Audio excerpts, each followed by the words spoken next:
ہم نے آپ کو پاک و پاکیزہ کرا دیا، چاہے ساری ایک اصول بتا دیا کہ اگر اللہ کی راہ میں مصیبتیں اٹھائی جائیں تو اللہ اس خرابی کو، توہین کو، اب میں دوسرا لفظ نہیں استعمال کر سکتا معصومہ کے لیے، تو توہین کو اللہ اسی کو عزت میں بدل دے. تو قیامت تک کے لیے ان پر انگلی اٹھانے والے ذلیل ہو گئے اور وہ باعزت قرار پائے. قرآن مجید میں پورا ایک سورہ، سورہ مریم، اور ویسے تو سورہ مائدہ، سورہ آل عمران، جگہ جگہ ذکر آ گیا. صلوات دیجیے محمد آل محمد پر. ہم نے انتخاب کیا. اب آئیے، یہ جناب مریم سلام اللہ علیہ کا مقام، ٹھیک ہے. اب آئیے ایک اور جگہ تشریف لے آئیے. روایات کے چلے جاتے ہیں اور ظاہر کے جو روایت ہم یہاں سے پیش کریں گے، یعنی ظاہر کے ساتھ دنیا میں جائیں گے تو ہمیں بھی معلوم کہ روایت ایسی ہونی چاہیے کہ کسی پہ کوئی انگلی، اس روایت پہ کوئی انگلی نہ ہوتا ہے، کوئی آنچ نہ کہیں سے بھی. لہذا ہم نے بھی روایت کا انتخاب کہاں سے کیا؟ صحیح مسلم، حجاج مسلم ابن حجاج نیشابوری رحمۃ اللہ علیہ. ایک عالم نے اتنا بڑا کام کیا ہے، ہزاروں احادیث لاکھوں میں سے نکالی ہے، کسی چند ہزار، 7 یا 7.5 ہزار، کچھ اوپر نیچے ہو جائے تو بھائی معاف کرتے ہیں اتنے ہی، ٹھیک ہے. تو اب یہ اتنی احادیث جمع کرنے والا انسان اور اس کو پوری زندگی صرف کر کے یہ حدیثیں جمع کی، جن کو کہا جاتا ہے صحیح، ہے نا. 6 صحیح ہیں، سیاست پیسے لکھا دیتے ہیں، ان میں حدیث. اور باب، اب میں دیکھیے صفحہ نمبر یہ سب بتاؤں تو یہ فضول ہے، اس لیے کہ ماشاءاللہ صحیح مسلم کے اتنے نسخے آ چکے ہیں، ہزاروں کے حساب سے نسخے اور سینکڑوں کے حساب سے اس کی جلدیں. کوئی کسی نے 3 جلدوں میں چھاپا، کسی نے 4 میں، کسی نے 6 میں. میرے پاس وہ 6 جلدیں، پھر جنہوں نے شرح لکھی تو اور بڑھ گئی، 20 جلدوں میں شرح چلی گئی، 30 جلدوں میں شرح چلی گئی. اچھا پھر کوئی یہاں چھپی ترجمے کے ساتھ چھپی، کوئی عراق میں چھپی، کوئی وہاں چھپی، دمشق میں چھپی، کوئی بیروت میں چھپی، کوئی مکے میں چھپی، کوئی مدینے میں چھپی. صفحہ نمبر کہاں سے لاؤ گے بھائی؟ لہذا بس اشارہ کر دیا. وہ جو آخری باب ہے فضائل صحابہ اور فضائل اہل بیت کا، فضائل اہل بیت بڑی احتیاط سے لکھے، فضائل اہل بیت بڑی احتیاط سے لکھے گئے. 2-3 حدیثوں سے کوئی آگے نہیں بڑھا، لیکن ہے وہ 2-3 بھی کافی ہیں، جو آ گئی وہ بھی کافی ہے حجت قائم کرنے کے لیے. اب سنیے حدیث صحیح مسلم میں جب فضائل اہل بیت میں جائیں گے تو فضائل فاطمہ بنت محمد معصومہ کونین کی شخصیت. تو میں نے عرض کر دیا کہ تمام کتابیں ملا کے 2-3 سے زیادہ روایتیں نہیں ملیں گی، اور سب جمع کرنے میں ایک انہوں نے لکھی، 2 انہوں نے لکھی، 3 انہوں نے لکھی، تو بمشکل 8 یا 10 حدیثیں جمع ہوتی. یہ بھی کہہ رہا ہوں بمشکل، ممکن ہے کہ سب کا مفہوم اکٹھا گیا ہے اور 3-4 سے زیادہ نہیں بنتی، لیکن خیر مہربانی، شکریہ، اتنی حدیثیں تو آ گئی. صلوات بھیجیے محمد آل محمد پر.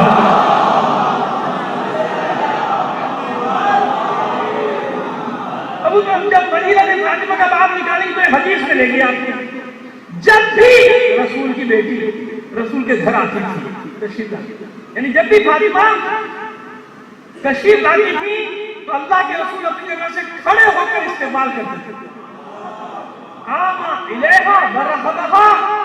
کھڑے ہو جاتے تھے ان کے لیے استقبال کے لیے. رہبہ یعنی مرحبا کہتے تھے، استقبال کرتے تھے، خوش آمدید کہتے تھے.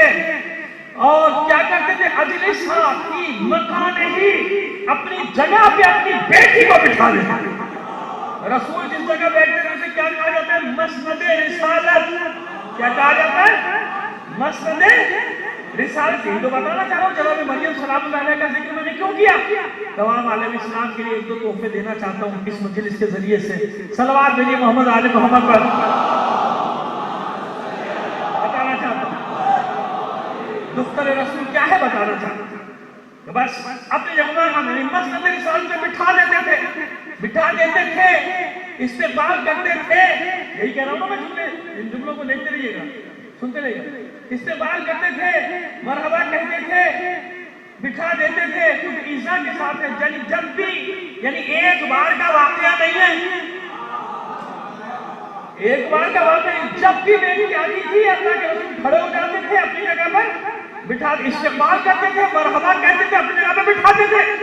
یعنی ایک بار کا واقعہ نہیں، جب بھی بیٹی آتی تھی ایک بار کا واقعہ. اچھا آپ مجھے بتائیے کہ سنت رسول کہتے کسے؟ سنت کا معنی کیا ہے؟ سنت کا معنی سن لیجیے. ہمارے برادران کہتے ہیں ہماری میں جو چیز کوئی لڑائی جھگڑے والی بات نہیں، سیدھی سی بات بتا رہے ہیں. سنت رسول کہا جاتا ہے قول رسول، فعل رسول، تقریر رسول. کہیں کہیں معنی بتایا جاتا ہے. یعنی حضور نے جو فرمایا سنت، حضور نے جو فعل انجام دیا آپ کے لیے میرے لیے سنت، اور جو فعل حضور کے سامنے انجام پایا حضور راضی رہے، یعنی راضی رہے. کرنے دیا ٹھیک ہے کر. یہ پہلے بھی کہیں عرض کر چکے ہیں، عرض کر دیا. تو اس کو کہتے ہیں سنت رسول. اچھا ہمارے یہاں بس یہی لفظ یوں بدل جاتا ہے سنت معصومین، ہے نا. ہمارے یہاں یہ سنت کا سفر رکا نہیں، ہمارے یہاں سنت کا سفر رکا نہیں، آگے بڑھا. علی نے جو کہا جو کیا وہ بھی سنت ہے ہمارے لیے. جس امام نے جو معصوم کیا یہ بیٹی اختلاف ہے، کوئی مسئلہ نہیں، اس میں لڑائی جھگڑے والی کوئی بات نہیں ہے. ٹھیک ہے نا، اس لڑائی جھگڑے والی کیا بات ہے، سیدھی سی بات ہے. تو سنت کا معنی سمجھ جائیں، قول رسول، فعل رسول، تقریر رسول. حتیٰ کہ اللہ کے رسول نے ایک بار بھی کوئی فعل انجام دیا تو سنت قرار پایا، ہے نا. جیسے روایات میں کہ 2 بار کا ملتا ہے کہ 2 بار، حالانکہ کئی بار گئے ہوئے لیکن کہتے ہیں کہ کم سے کم 2 بار جنت البقیع میں نیمہ شعبان کو آپ کا جانا ثابت ہے. ہمارے برادران کی روایات میں پروردگار سب کی توفیقات میں اضافہ فرمائے. لیکن انہوں نے لکھا، انہوں نے فرمایا کہ یہ شب برات میں نیمہ شعبان کو جانا ثابت ہے. کوئی کہتا ہے 1 بار ثابت ہے، کوئی کہتا ہے 2 بار. بڑی لمبی روایات ہے، سب جانتے ہیں. حوالہ دینے کا کوئی فائدہ وہ نہیں ہے کہ وقت آپ کروں، لیکن معلوم ہے سب اس لیے سنت قرار پائے. اس لیے نیمہ شعبان کو ہمارے برادران جاتے ہیں قبرستان میں. دیکھیے قبرستان میں جانے کا مسئلہ نہیں، اگر کوئی الٹی سیدھی حرکتیں کر رہا ہے تو وہ غلط. سمجھ جیسے آپ ابھی چھوڑیے، اب آج کی بات ہم کیا کریں، پھر مسئلہ کہیں سے کہیں نکل جائے گا. لیکن بس سمجھ میں آ گئی نا بات کہ اگر کوئی غلط حرکتیں کر رہا ہے اس کا پٹاخے پھوڑتا ہے، یہ سب کرتا ہے تو وہ غلط ہے نا. خود عمل تو غلط نہیں جا رہا ہے کہ سنت رسول ہے. وہ فرما بیوی میں بیٹھ کے ہمارے برادران نے کہا کہ سنت رسول ہے نا. اب سوال یہی ہے کہ ہر فعل سنت رسول قرار پائے تو آپ نے انجام دیا، چاہے 1 بار انجام دیا، چاہے 2 بار انجام دیا. اب کوئی مجھے بتائے اللہ کے رسول اپنی بیٹی کے استقبال میں کھڑے ہوتے رہے، اپنی جگہ بٹھاتے رہے، کیا یہ فعل سنت رسول قرار پایا؟ اگر سنت رسول قرار پاتا تو سارے مسلمان اس فعل کو انجام دیتے، ہر شخص اپنی بیٹی کے استقبال کے لیے کھڑا ہوتا. لیکن نہیں، خود حضور کے زمانے میں بھی کوئی اپنی بیٹی کے استقبال کے لیے کھڑا نہیں ہوا. صلوات دیجیے محمد آل محمد پر. کوئی گواہ نہیں ہوا، کوئی گواہ نہیں ہوا. کہیں کیوں سنت رسول نے کیوں نہیں بھائی؟ جب اللہ کے رسول نے فعل انجام دیا تو آپ بھی اپنی بیٹی کے لیے کھڑے ہو گئے نا. نہیں، کوئی نہیں. کیوں سنت رسول سب جانتے ہیں، سنت رسول نہیں. کیوں؟ اگر بیٹی کی حیثیت سے استقبال ہوتا تو سنت قرار تھا. سمجھیے میری بات، سمجھیے. اگر بیٹی کی حیثیت سے اللہ کے رسول اپنی بیٹی کا استقبال کرتے، اپنی جگہ پہ بٹھاتے ہیں مسجد رسالت پہ، تو پھر سنت رسول قرار ہوتا ہے کہ ہاں بھائی اللہ کے رسول اپنی بیٹی کے احترام میں کھڑے بھی ہوتے تھے، اپنی بیٹی کو اپنی جگہ پہ بٹھا کے پھر سنت ہے. سب کرو ایسا. جس کو اپنی بیٹی کو عزت نہیں کھڑے گا، کوئی چیزیں نہیں کیا، نہ اس وقت کیا، نہ آج کیا، نہ کبھی کرے گا، کبھی بھی نہیں. محبت اپنی جگہ، لیکن یہ نہیں ہو سکتا باپ باپ ہوگا، باپ باپ ہے، باپ کو مقام. یہ نہیں ہو سکتا کہ اولاد کے استقبال کے لیے کھڑا ہوگا، اولاد کے احترام. نہیں، اولاد کو باپ کا احترام ہے. تو معلوم ہو گیا کہ سنت نہیں ہے. بس یہ احترام کس چیز کا احترام ہے؟ اب پھر وہی روایت جو صحیح میں موجود ہے، فاطمہ تو بضعۃ منی، فاطمہ میرا جز ہے، فاطمہ میرا ٹکڑا ہے. کیا مطلب جز؟ یاد رکھو رسول ہر عالم میں رسول ہے نا. رسالت ہے بھائی. یہاں پہ ہو تو رسول، معراج پہ جائے رسول، جاگ رہا ہو تو رسول، سو رہا ہو تو رسول، میدان میں ہو تو رسول. یہی تو ہم نے اور ہمارے برادران میں عقیدے میں اتفاق ہے کہ رسول ہر صورت میں رسول ہے. اور جب کچھ بھی نہ تھا، جب بھی رسول تھا. تو اب جب اپنی بیٹی کے لیے کہا فاطمہ تو منی، تو فاطمہ کیا ہوئی؟ فاطمہ میرا جز، میرا ٹکڑا، میرا حصہ. کیا مطلب؟ میں رسول ہوں. فاطمہ جزو رسالت ہے.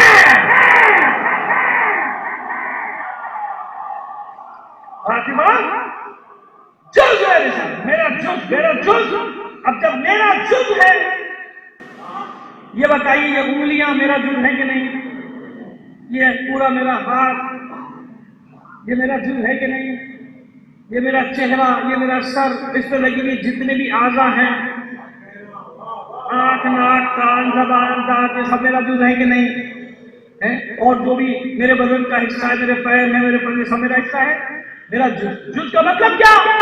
جز کا مطلب یہ ہے کہ اگر میری انگلی میں چوٹ لگ جائے،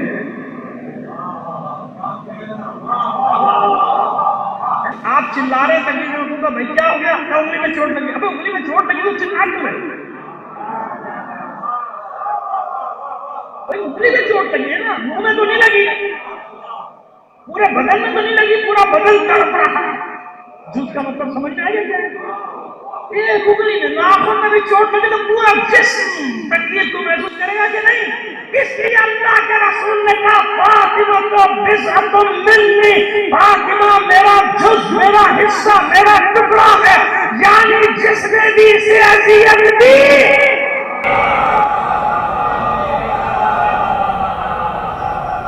یوں بھی کہہ دیجیے کہ اگر اسے اذیت ہوئی تو مجھے اذیت ہوگی، اسے تکلیف ہوگی تو مجھے اذیت ہوگی. قیامت تک کے لیے سمجھا دیا. ہوشیار رہنا، ایسا نہ ہو کہ میرے اہل بیت کی اذیت کا باعث بن جاؤ. اگر اذیت کا باعث بن گئے کہ تم نے انہیں اذیت نہیں دی، مجھے اذیت دی. اسی لیے سارے مسلمان اول اعلان اب تو ساری دنیا میں کہتے ہیں، فتویٰ دیتے ہیں کہ اگر اہل بیت کی محبت نہیں تو مسلمان ہونا تو دور کی بات، انسان بھی نہیں رہتا ہے. اللہ کا رسول بتا دیں نا، قدم قدم پہ سمجھاتے ہیں، قدم قدم پہ سمجھاتے ہیں. بضعۃ منی کیوں؟ جزو رسالت. جزو رسالت کا کیا مطلب؟ یعنی مکمل رسالت مکمل نہیں ہوتی ان کے بغیر. یہ ہے تو کیوں؟ جب آنے والے زمانے میں دین پر وقت پڑے گا تو کیا ہوگا؟ یوں سمجھ لیجیے بات کو. جب آنے والے زمانے میں دین پر وقت پڑے گا تو کیا ہوگا؟ کون قربانیاں دے گا؟ سارا عالم اسلام جانتا ہے. ہم نے کوئی ایسی بات نہیں کی جس میں اختلاف ہو. ہم نے وہ باتیں کی، وہ روایت پیش کی جس میں سب کا اتفاق ہے. فاطمہ بضعۃ منی من اذاہا فقد اذانی، جس نے اسے اذیت دی اس نے مجھے اذیت دی. اب فاطمہ کی اولاد پہ وقت آئے گا تو فاطمہ کو اذیت ہے کہ نہیں؟ علی کے سر سے ضربت لگی، فاطمہ کو اذیت ہے کہ نہیں؟ حسن کے جگر کے ٹکڑے گریں گے کٹ کٹ کے، فاطمہ کو اذیت ہے کہ نہیں؟ حسین کی لاش کو پامال کیا جائے گا، فاطمہ کو اذیت ہے؟ سمجھ میں آ رہی ہے بات؟ یہ سمجھانا چاہتے ہیں دنیا کو، جہاں سے یہ پیغام بتانا چاہتے ہیں. اس لیے محمد عربی کی بیٹی اولین و آخرین کی خواتین کی سردار ہے. جناب مریم اپنے زمانے کی سردار، اور دختر رسول جیسے اللہ کا رسول تمام انبیاء کا سردار، رحمت للعالمین، عالمین کا سردار. بس بالکل جو جزو رسالت ہے اس کی بیٹی، جب اس کے لیے کہہ دیا تو پھر وہ سارے عالمین کی عورتوں کی سردار، اولین و آخرین. اور ہر پڑھا لکھا آدمی اس بات کو سمجھتا ہے، جس نے تھوڑا سا بھی پڑھا ہوگا وہ سمجھتا ہے اور دلیلیں بھی دیتا ہے. ایسے ہی تو دلیلیں نہیں کہ علامہ اقبال نے کہ مریم یک نسبت عیسیٰ عزیز اسے نسبت حضرت زہرا. جناب مریم اپنے زمانے کی عورتوں کی سردار قرار پائی ایک نسبت کی وجہ سے. وہ نسبت کیا ہے؟ مادر عیسیٰ. وہ ایک نسبت کیا ہے؟ مادر عیسیٰ علیہ السلام. اور 3 نسبتیں زہرا کے ساتھ. 3 نسبتیں تو دیکھیے. پہلی نسبت رسول کی بیٹی. کس کی بیٹی؟ دوسری نسبت بان ہوئے تاجدار حلق، اس کا جو ہمسر ہے، اس کا جو شوہر ہے، اس کے سر پہ ہلاکا کا تاج ہے۔ دوسری نسبت علی کی ہمسر، تیسری نسبت حسنین کی ماں زینب۔ ایسے ہی ہے نا، اسی لیے مباہلے میں فاتح مباہلہ کہا جاتا ہے معصوم کونین کو۔ باقی معرکوں میں سب تھے، لیکن اس معرکے میں جو نئی ہستی گئی تھی اللہ کے رسول کے ساتھ، اس نئی ہستی کا نام تھا فاطمہ۔ فاطمہ کسی میدان جنگ نہیں، مباہلے میں ملی نا فقط، یہ ہے مقام فاطمہ، اصل نسبت حضرت زہرا۔ اور مجھے نہیں سمجھ میں آتی ہے بات کہ کیوں نہیں سمجھتے بعض لوگ اتنی سی بات کو؟ وہ کون سی منزل ہے، کون سا مقام ہے جہاں پہنچ کے علامہ اقبال کو کہنا پڑا کہ رشتہ آئین حق زنجیر پاس فرمانے جناب مصطفیٰ، ورنہ گردے تربتش گردی زمین سجدے ہاور خان کے وہ پاشی بنی۔ یہ کون سی چیز؟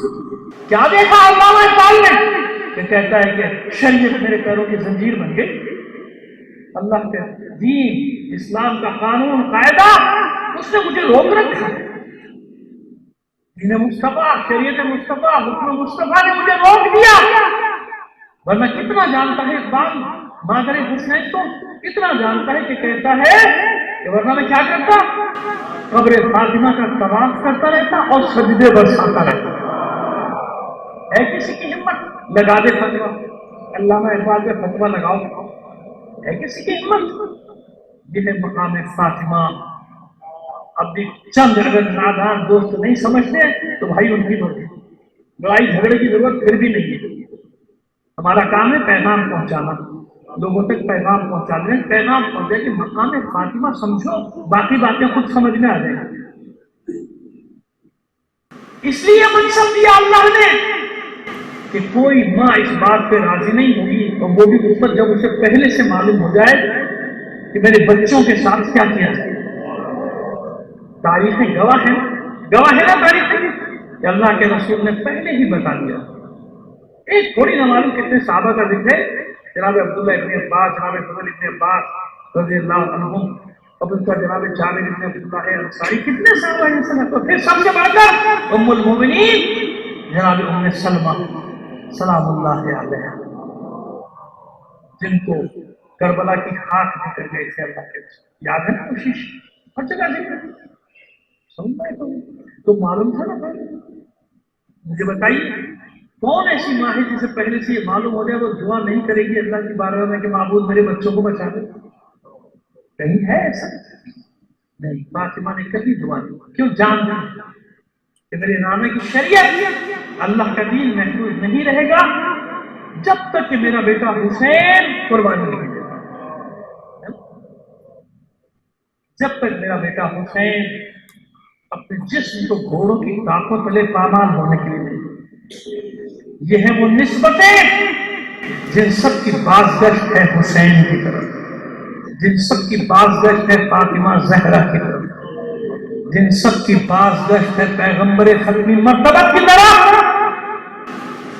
یہ ہے وہ حسین جس کو کہتے ہیں حسین زہرا، یہ ہے وہ حسین زہرا۔ ان دونوں ماں نے اور بیٹے نے قبول کیا اس امتحان کو۔ یہ الگ بات کہ حسین نے مدینہ چھوڑا ہوگا، ماں نے مزار چھوڑ دیا ہوگا۔ جانتے ہیں کچھ روایات مقتل کی ملتی ہیں، خاص طور پر شب عاشور کی روایات ہوتی ہیں کہ جب سورج غروب ہوا 9 محرم کا تو جناب ثانیہ زہرا نے فضہ کو بھیجا تھا، ذرا ماں جائے کو ملاقات کرو، میرا سلام دو۔ جب حسین خیمے میں آئے تو بہن نے اپنے بھائی سے کہا بھیا سر شام سے پشت خیمہ سے کسی بیوی کے رونے کی آواز آتی، کوئی بیوی ایسے ہوتی ہے جیسے اس کا جوان ذبح کر دیا۔ حسین اشک بھری آنکھوں کے ساتھ کہتا بہن پہچانا نہیں، یہ کوئی اور نہیں ہماری ماں فاطمہ زہرا۔ یہ روایات ہے، مقاتل میں روایات کا ذکر ملتا ہے۔ صبح ہوئی، عاشور کا دن آیا اور میدان